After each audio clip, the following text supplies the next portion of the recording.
distinguished guests, ladies and gentlemen, the Craig family.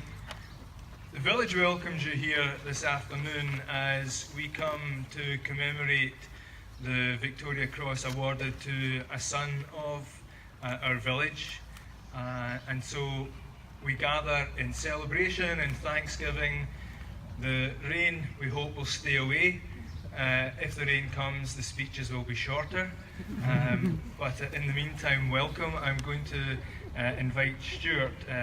Stuart is the Civic Officer for Perth and Kinross Council to lead us through this afternoon. Thank you, Stuart.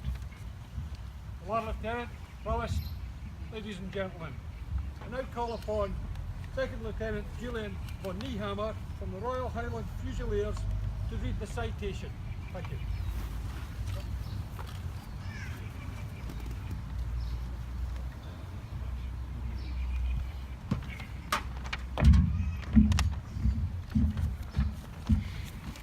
An extract taken from the fourth supplement to the London Gazette on Tuesday, the 31st of July, 1917. His Majesty the King has been graciously pleased to approve the award of the Victoria Cross to the undermentioned officer, Second Lieutenant John Manson Craig, Royal Scots Fusiliers, for most conspicuous bravery on the occasion of an advanced post being rushed by a large party of the enemy. This officer immediately organised a rescue party, and the enemy was tracked over broken country back to his trenches. Second Lieutenant Craig then set his party to work, removing the dead and the wounded. During the course of this operation, his men came under heavy rifle and machine gun fire.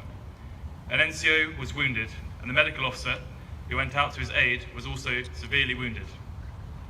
Second Lieutenant Craig at once went to their assistance and succeeded in taking the NCO under cover. He then returned for the medical officer, and whilst taking him to shelter, was himself wounded. Nevertheless, by great perseverance, he succeeded in rescuing him also, as the enemy continued heavy fire and in addition turned on shrapnel and high explosives. Second Lieutenant Craig scooped cover for the wounded, and thus was the means of saving their lives. These latter acts of bravery occurred in broad daylight, under full observation of the enemy, and within close range.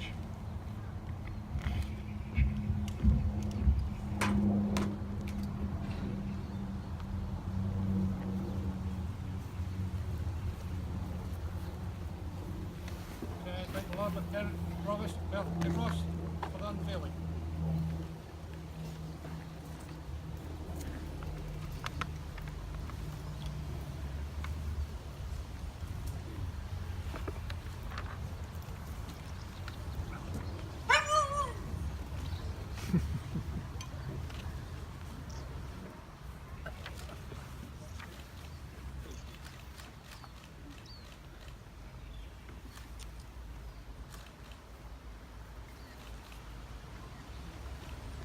Ladies and gentlemen, for all those who can, would you please be upstanding for a minute's silence?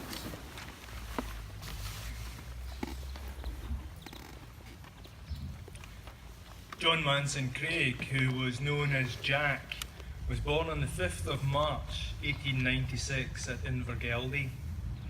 Jack was the third of 5 children and went to primary school in Glenlednock before going to Morrison's Academy. Leaving school just at the outbreak of the First World War in 1914, Jack was awarded the McCrosty Prize as the most punctual and best boy, recognising his diligent qualities at an early age. Jack's intended progress towards further education was put on hold. Enlisting in April 1915 as a private with the Cameron Highlanders, Jack made many lifelong friendships, and he completed his service with the Camerons at the Battle of Lewes that same year, when he was commissioned in the Royal Scottish Fusiliers. A year later, he was posted to Egypt. Between the second and third battles of Gaza in 1917, there was a standoff between the two sides, each patrolling no man's land at night. there was a bloody series of fieldworks mutually supported by artillery, machine gun and rifles. And it was leading the rescue following a Turkish ambush of the Royal Scottish Fusiliers position that John Manson Craig showed gallantry in the face of the enemy and was awarded the Victoria Cross. He was just 23 years old. Following that selfless act of bravery, Jack joined the RAF, where he served as a pilot instructor till he was demobbed in 1919. Back in civilian life, Jack was accepted by Edinburgh University and studied and then graduated with a Bachelor of Science in Agriculture in 1922, after which he won a scholarship from Trinity College in Cambridge, where he studied for a further year before joining the Sudan Plantations Syndicate, being in charge of their seed farming. Jack married Betty Henderson in 1931, and they lived in the Sudan, except when Betty returned back to Britain to have their children, twin boys, John and Ronald, and a daughter, Nora, who are all here this afternoon. When Betty came home to have Nora, she and the twins lived in different locations within the village, finally settling in, renting Coney Hill from Father Williamson, before buying the house, which had no power and a doubtful water supply, a big change from the house that they had with servants and warmth in the Sudan. After the outset of World War II, Jack rejoined the forces, being engaged in RAF security.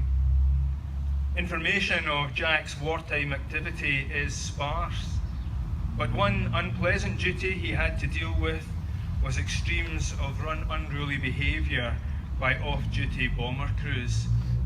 Not that I'm sure that happened very often.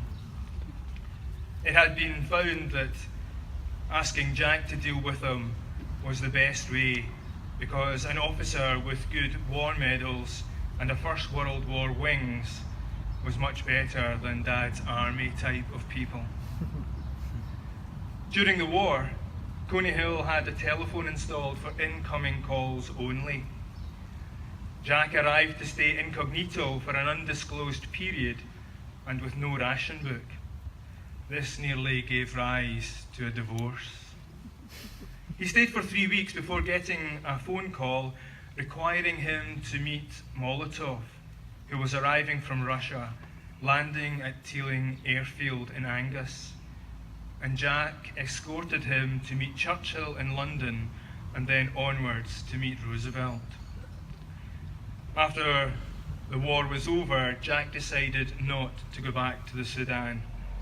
Living near the golf course here in Comrie, he enjoyed just spending time with Betty and the children. And for many years, he worked at getting his handicap down as time allowed. For all of his service honours, Jack was given a privilege and was permitted to be the custodian of the honesty box at the golf course. And for additional leisure interests when the weather allowed, he curled at Muir End and with Sir Robert Dundas on his pond. Jack was also a keen gardener and took the opportunity to have a new vegetable plot made, and 4 prisoners of war were engaged in this work.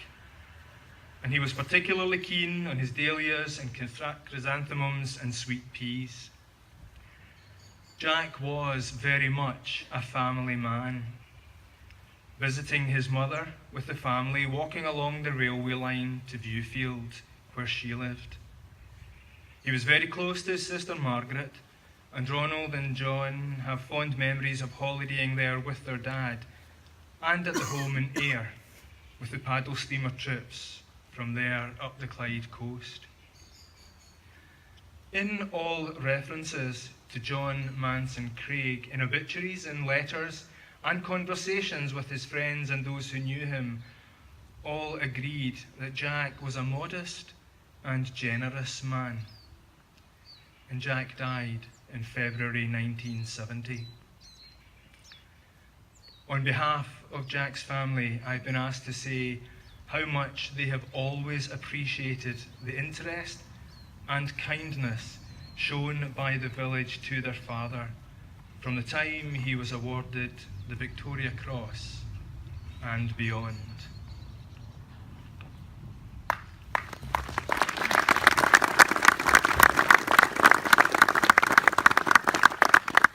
Ladies and gentlemen, we will now have the wreath laying ceremony in the order of the Lord Lieutenant, Provost, Comrie Community Council, Mr Robertson, and the Regimental Association, Colonel Steele, and the Comrie Black Watch Detachment. If you would please be upstanding, please. For the ceremony.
Please be seated. Thank you.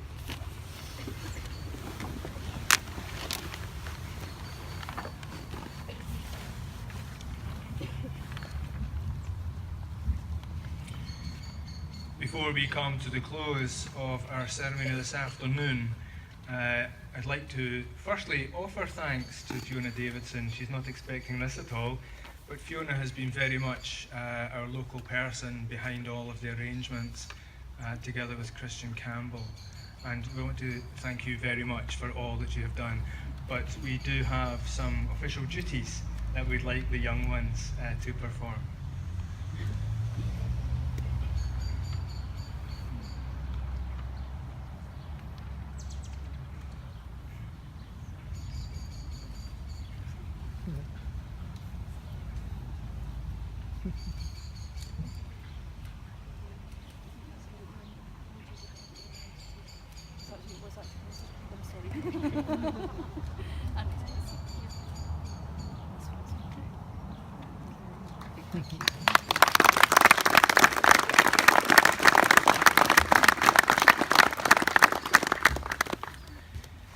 We come to the close of this part of the celebrations commemorating the award of the Victoria Cross to Jack, the 100th anniversary being tomorrow, and that is the date that you will see on the plaque. An invitation is extended to those who receive such to the White Church, where there will be some entertainment from local groups.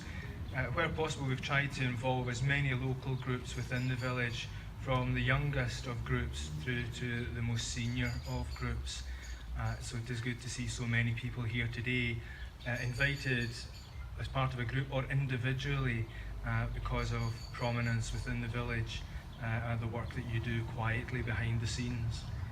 We're very grateful to all of the pipe bands, to the police for their support this afternoon, and for Perth and Kinross Council, who have been greatly behind and supporting everything that has been happening.